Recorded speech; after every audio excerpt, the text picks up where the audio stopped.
Di ko naman akalain na di ko rin inaasahan pa. Narito tayo ngayon upang matunghayan ang napakainit, nagbabaga at talaga namang pinaka-inaabangan na latest issue ni Ate Erica. Sa pagpapatuloy ng ating istorya ay may binasa si Kalingap Val na comment ng isang kalingap sa kanyang channel. Nireplyan nito ang sinabi ni Lolo Miguel sa vlog na meron daw mga bisyo si Ate Erica. Sinabi ng netizen na ito na hindi ba daw kasalanan ni Lolo Miguel na nagkaroon ng bisyo si Ate Erica. Ito ay dahil ng mga panahon na yon ay nasa poder pa ni Lolo Miguel si Ate Erica. So ibig sabihin daw ay responsable pa rin daw si Lolo Miguel sa mga nangyari kay Ate Erica at kung bakit ito nagkaroon ng bisyo. So, ako po bilang isang kabahagi ng ating programa at part ng Kalingap. So, ito po mga Kalingap, no? Huwag kayong magsawa. Huwag kayong magsawa. Libre na nga ito. Wala itong monetization. Naka-off kaya. Naka-off po yan, no? Pero mayroong ads mga Kalingap. Nalabas ng ads. Kuya Bal, bakit may ads yung live mo? At yung mga video mo kay Tatay Miguel, yan po ay uso ngayon. Yan ang uso ngayon. Bakit po? Yung mga vlogger na wala pang 1,000 subscriber, may mga ads na agad eh. Yan ang ginawa ni YouTube. Para kumita rin po siya. Ha?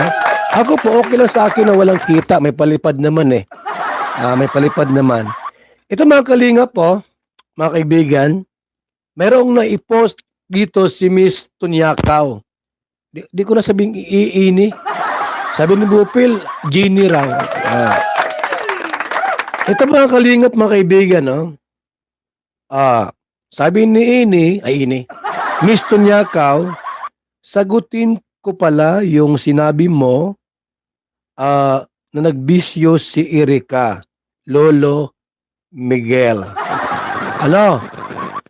Sasagutin po mga Kalingap ni Miss Tunyakaw yung sinabi po ni Tatay Migs na may bisyo po ining si Erica. Anong sabi niya? Di ba nasa poder nyo siya? Ikaw ang may kasalanan. Bakit ganon ang nangyari? Yung sabi dito ni Miss Tunyakaw, mga Kalingap. Sabi pa nga sa comment ay si Lolo Miguel daw ang pinaka-responsible sa mga nangyayari sa buhay ni Ate Erica. Ito daw ay dahil si Lolo Miguel ang nagpalaki kay Ate Erica. Kaya kung natututo daw ito na magsugal o ng mga bisyo ay si Lolo Miguel pa rin daw ang punot dulo nito. Dahil si Lolo Miguel daw ang head of the family o ang padre di pamilya.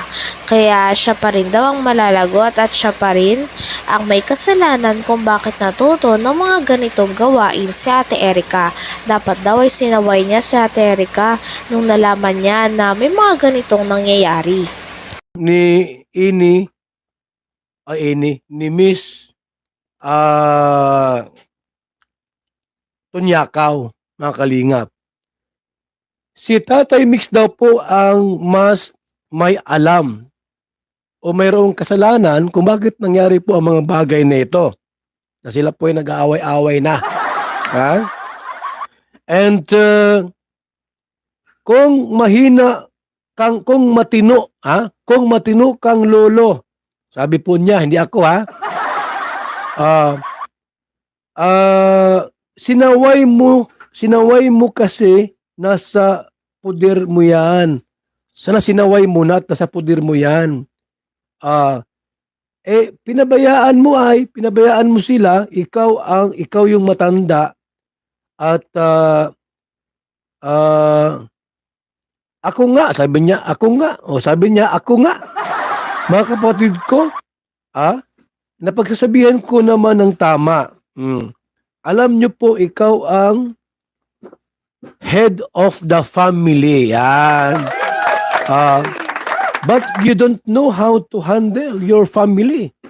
Ikaw ang ma-blame sa lahat kasi ang anak-anak,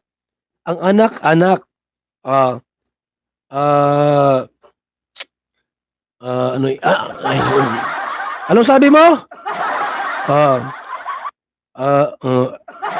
Ikaw ma-blame sa lahat kasi kasi nag-anak ka, nag-anak-anak ka ng marami. Di na kayang buhayin, nag-anak ka ng marami na hindi mo kayang buhayin, tapos magreklamo kang matanda ka. Yun lang. At magtrabaho ka. Magtrabaho ang mga anak mo. Sa malayo, ikaw ang punot dulo kung anong klaseng pamilya meron ka ngayon. You are the one who blame.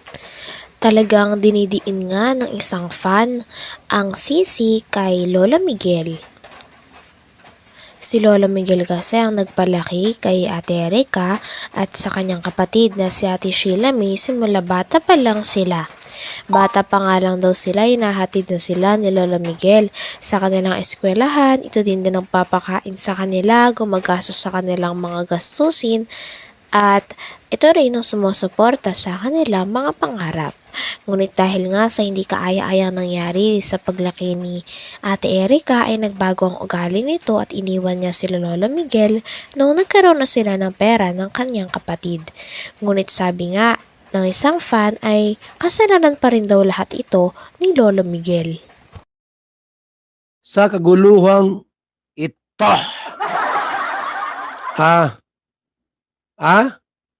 Sinisisi po mga kalingap ni Miss Tunyakaw ining si Tatay Migs. Sinisisi po niya.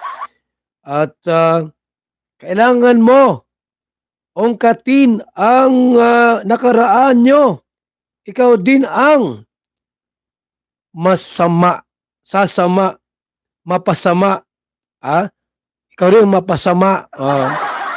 Kasi ikaw ang head of the family. Ngayon, sisingilin mo ang bata sa pagpapalaki sa kanya?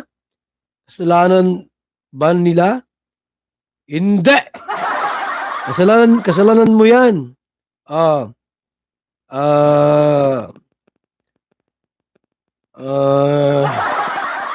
Ang hirap pagbasa ng Tagalog, mga kalingap.